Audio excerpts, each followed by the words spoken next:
महाकुंभ तो इसको इसलिए कहा जाता है, जैसे यहाँ पर त्रिवेणी संगम है, गंगा यमुना सरस्वती, उसी प्रकार से धार्मिक, आध्यात्मिक और सांस्कृतिक का त्रिवेणी संगम है।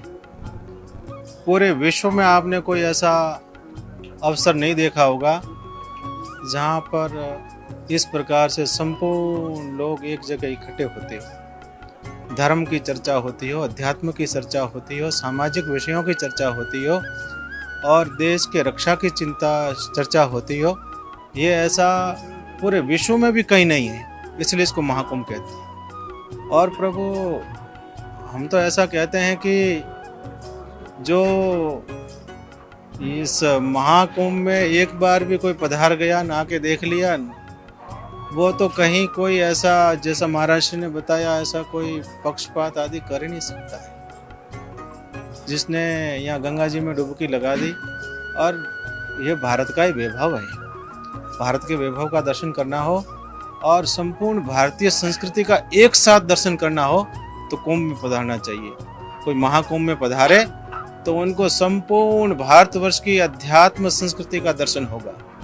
और यहाँ भारतवर्ष का संपूर्ण भारतवर्ष यहाँ पर लोग पधारते हैं, पर कोई यहाँ पूछा नहीं जाता कि आप किस प्रदेश से आए हो। किसी भी शिविर में आप चले जाएंगे तो वहाँ पर कोई महापुरुष ऐसा नहीं पूछेंगे आप किस प्रदेश से आए हो, कौन हो।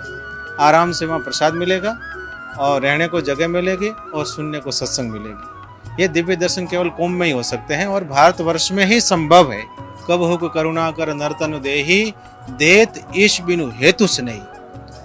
प्रभु ने मनुष्य शरीर दिया है प्रभु की प्राप्ति के लिए। इसका एकमात्र उद्देश्य है कि भगवान की प्राप्ति कैसे हो और वापस मुझे जन्मना मरना न पड़े, 84 के चक्कर में न भटकना पड़े। उसलिए ये ज्ञान की चर्चा की जाती है, जिससे मानव को ज्ञान हो जाए कि जिस कारण आपको शरीर मिला था उस रास्ते पर बढ़ रहे हो नहीं बढ़ रहे हो। तो आयोजन भी इसलिए ही होते हैं कि आयोजन के माध्यम से लोगों में चर्चा जाएगी और लोगों में भाव जगेंगे कि मुझे जिस हेतु से मानव शरीर मिला था उसके रास्ते पर मैं बढ़ रहा हूँ क्या।